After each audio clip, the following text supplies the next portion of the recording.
Attacked on the escalator. This story happened to me about 5 years ago while I was living in Paris. A friend of mine, Jen, had come to visit me, so naturally she wanted to go out and explore the Parisian nightlife I've been raving about. We decided to meet up with a Parisian friend of mine, Elodie, who was coincidentally also a friend visiting her from the UK named Sophie. We all meet up at my apartment and have a nice couple of drinks, but we were all sober when we left. We got on the metro and headed to the Bastille neighborhood of Paris. While we were on the train, we noticed that there was a man sitting near us, just staring at Sophie. He was young looking, black, pretty attractive actually, and dressed normally. This is pretty standard for the Paris metro, and honestly, much worse happened to me than stares, so we brushed it off. We also noticed he got off at the Bastille stop, but since that this was a major hub again, we didn't think too much of it. We started to think much of it when we noticed his walking very close behind Sophie, like she could feel his breath on her neck close. As we got to the base of the escalator, Jen and I let Elodie and Sophie run past us, so they'd be higher up on the stairs and be separated from the creep. He didn't like that. As soon as they got in front of us on the escalator, the guy tried to sprint past me to follow them. Now I should say that I've been living in Paris for a while at this point, and ridiculous, kind of creepy shit like this happened all the time, so I was used to dealing with it in an assertive manner. With that in mind, I automatically put my arm out to keep him from passing me, and told him in French to stop and leave us alone. To this, he grabbed my arm so hard that I later had fingerprint bruises and just stared me down, not saying a word. At that moment, I tried to talk to him, but he was completely silent. That was the eeriest part. He never said a word the entire time, and never even had any expressions on his face. There was no life behind his eyes. It was terrifying. My friend Jen was one step above me, and when she noticed that was going down, she went into total beast mode and no joke, roundhouse kicked this dude right in the chest. He started to fall back but caught himself, and then charged at Jen, yanking her head by her ponytail and punching her in the face. Keep in mind that all this happened in the time it took us to get a relatively short escalator trip, but of course felt like forever. When we got to the top, Jen managed to break free from his grasp, and we started booking it through the metro tunnels, and luckily another group of guys finally chased them off. Needless to say, we weren't in much of a going out mood anymore after that ordeal, but we did suck it up and have a couple drinks before calling it a night. Couldn't have been a total wash. That was also the night I got my ass grabbed 3 times on the walk home, and got flashed and poked with a flaccid dick in the middle of my street. This time, it was me who punched the dude right in the stomach. I was over that shit. Damn it. If I didn't love and hate Paris so much at the same time. So, Parisian creepers, let's not meet again.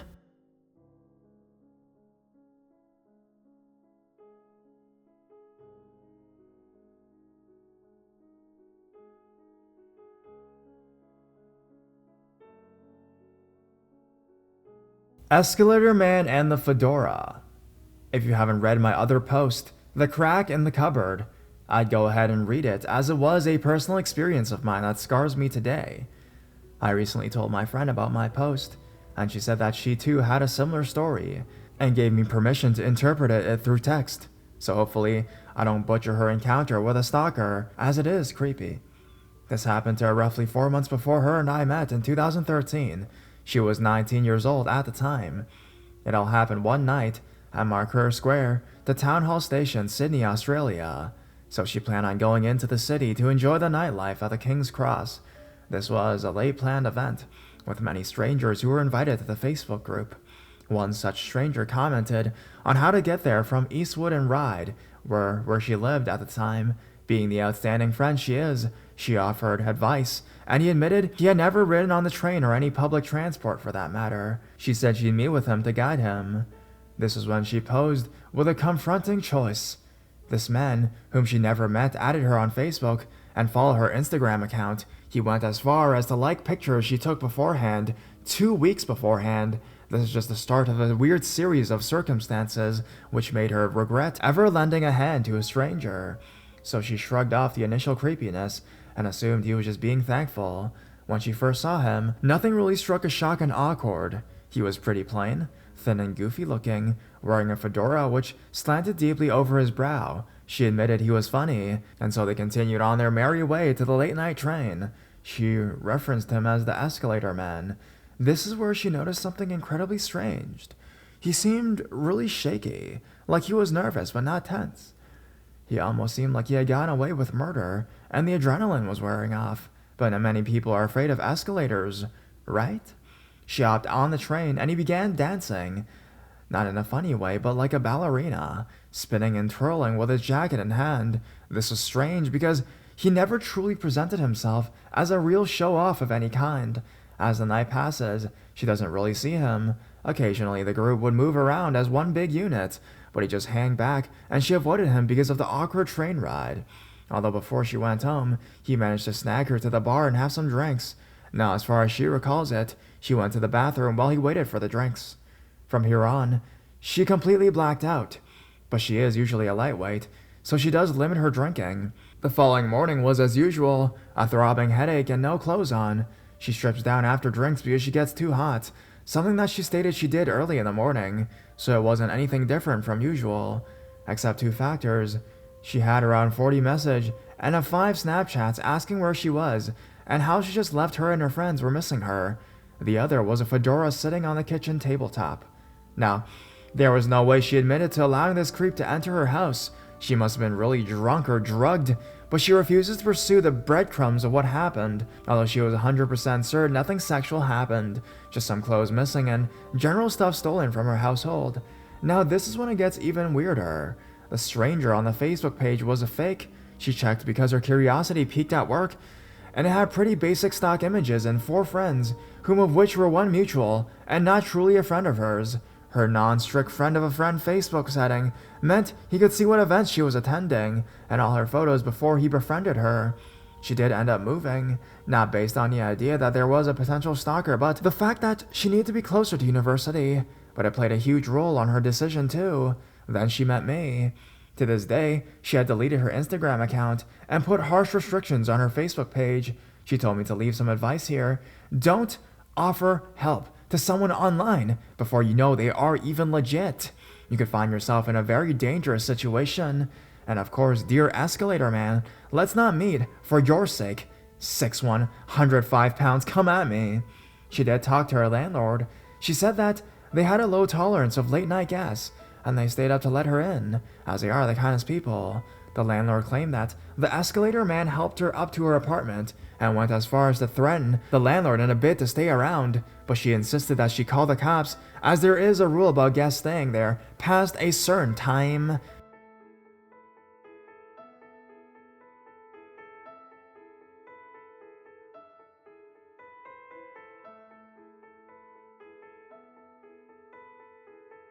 Weird Backpack Man. This happened around 10 years ago when I was maybe 11 or 12 years old. My uncle and cousin had come to visit us from Louisiana. Our idea of fun at that age was going to the mall and getting some food and clothes. So my mom, uncle, my cousin who was 6, and my sister who was 7, we all went to our favorite mall. Since my cousin was not from the area, she wanted to go to a particular clothing store and get some stuff from there. When we entered the shop, and she started looking for clothes, my mom and uncle went further in to look at shoes for him. I was with my sisters, and I'm usually uninterested in shopping, so I just stood near wherever they were. I was just looking at other people in the shop when I noticed a man, a middle-aged, greasy, random dude with a backpack staring right at us. Now, I don't know why his backpack creeped me out, but I just remember the way he was pulling on it and holding the straps while looking at us. Now, he was outside the shop. The shop had glass windows, and he basically stood across from our shop. I just started having unpleasant encounters with men leering at me or my friends, as we just hit puberty, so I was easily creeped out by people like him. But I ignored him, and we went further into the store. I forgot about him, but still kept an eye on the people near us inside the store, in case he decided to come in. All of us then moved on to the next store and so on, and after 30 minutes or so I saw him again, staring at the 3 of us. When we went inside a different shop on the 2nd floor, he'd clearly been following us, and I started to panic. I was too scared to tell my mom and uncle because they might confront him, and I didn't want that to turn into a whole thing. I kept my eye on him, and he knew that I was scared. He kept trying to move so that he's directly in my eyesight wherever we guys went. If we got on an escalator, he would be there too, right after we get off. So when I turned to walk one way, I'd see him. This went on for another hour or so of him following us and me trying to shield my sisters, going his way or looking his way. I didn't tell them about it either. They were too little. My uncle then suggested we go to have some food somewhere. Now, I love food, and especially this one restaurant in the mall, and he knew that. But I instantly knew that if we sat down somewhere and spent more time there, he'd freak out even more. I told them I felt sick, and I asked them if we could go home right then. They sensed something was wrong, but they just thought I was really sick, so we started to head towards the exit. I turned to look for him before we exited, and I saw him behind us, halfway to the exit, heading straight towards us and fast. I ran to my uncle and suggested we go to our grandpa's house instead of ours, because I was scared he'd follow us to our home and know where we live. My uncle said alright, and we caught a cab to my grandpa's place. I definitely saw him outside the mall looking at us as we entered the cab, and I couldn't see if he caught one too. We left the place. I kept scanning the road behind us to see if someone's following us. I was paranoid for weeks after that, and didn't go to my grandpa's place for a long time, in case he had followed us there and stalked the area. My heart is beating faster even as I write this. So, weird backpack wearing stalker man, let's not meet ever again.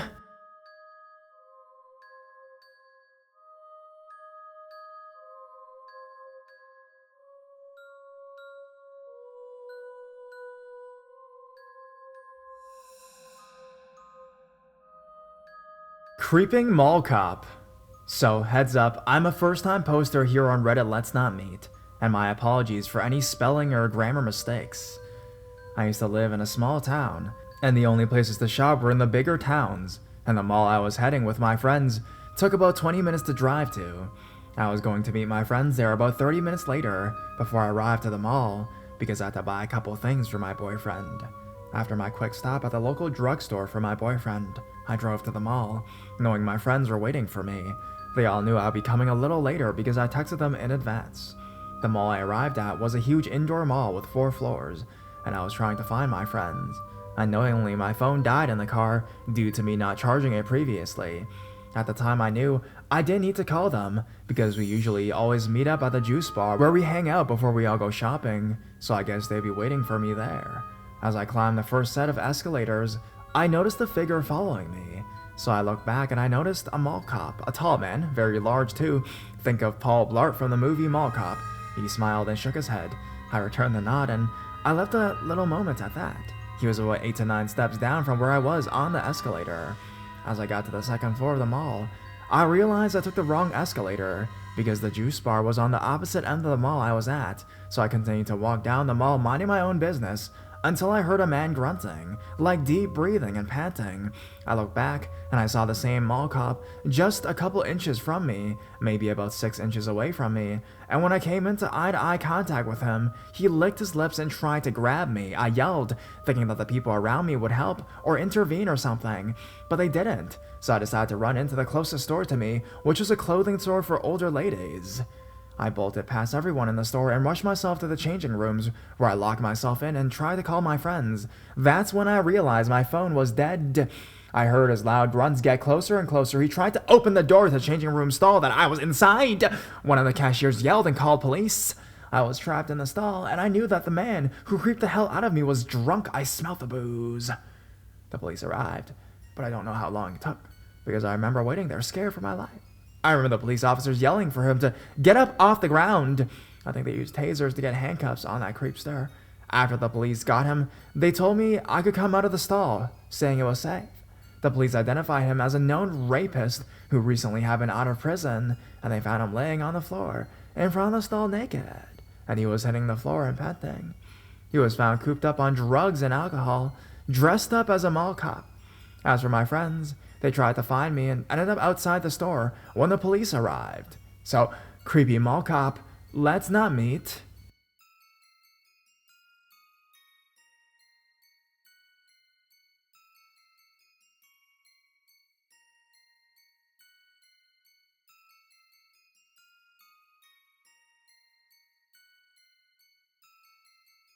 She wouldn't stop smiling. So, I do have a story for you guys and gals. This happened about a week or so ago, and I've finally been able to sit down and write about this harrowing encounter to the Reddit community. So, I recently started school again, and as part of my daily resume, I am required to travel to Toronto Monday to Fridays, via the train and subway lines. It's about a good 2 hours one way, so I usually pull out a good book, pop in my headphones, and relax to some light music. I, of course, from being out of town, have heard a lot of the horror stories that many people endure on the TTC. Naturally, I thought most of it was just an over-exaggeration and telltales. Well, I was very quickly proven dead wrong. Rewind to a week ago. I just finished a very long, grueling day of school, 5 a.m. to 7 p.m., and I wanted nothing more than to just relax and get home ASAP. I took my usual bus route to the subway station and sat down on one of the streets directly next to an exit door. Now, a little context. I am facing forwards, looking at one seat ahead of me, across the aisle of the subway car. This seat was occupied by a 20-something Asian lady who was playing some games on her phone and was paying absolutely no attention to anything going on around her. Next to the seat opposite of me is another seat facing this Asian lady, and it's the person in the seat that made my 40-minute subway ride very, very disturbing. Occupying the seat was a lady, about 30 to 40 years old, who possessed a very creepy smile. I say this because she never stopped smiling. And I mean, she was smiling the entire subway ride. Anyways, the car pulled out of the station, and we were on our way. For the first half of my trip, she would continuously be staring at this Asian girl, laughing and muttering to herself. She would also take her phone out of her purse and start taking pictures of this girl and whatever was on her phone. How she didn't see this, I have no clue. About halfway up the tracks, the Asian lady left the car, and this is where the situation was worsened. The reason I say that with absolute certainty is because at that very moment, the attention was directed at me. She turned full front to me and just smiled at me with a huge toothy grin. I knew deep down if I made eye contact, I was going to be in for a bad time, so I just stared at a poster on the roof of the train for what felt like hours. Eventually, she got the hint that I was avoiding her gaze like the plague and went on to plan B. This is when things got even more weird. Bear with me here. She opened her purse and removed a tube of toothpaste. Colgate was written on the side of it. And you know what she did? She proceeded to ingest roughly half of the tube. I damn near threw up then and there, but somehow held it together at that moment, even though she was still staring and laughing at me, completely covered in toothpaste. Eventually, my stop came, and I bolted from that car as fast as I could.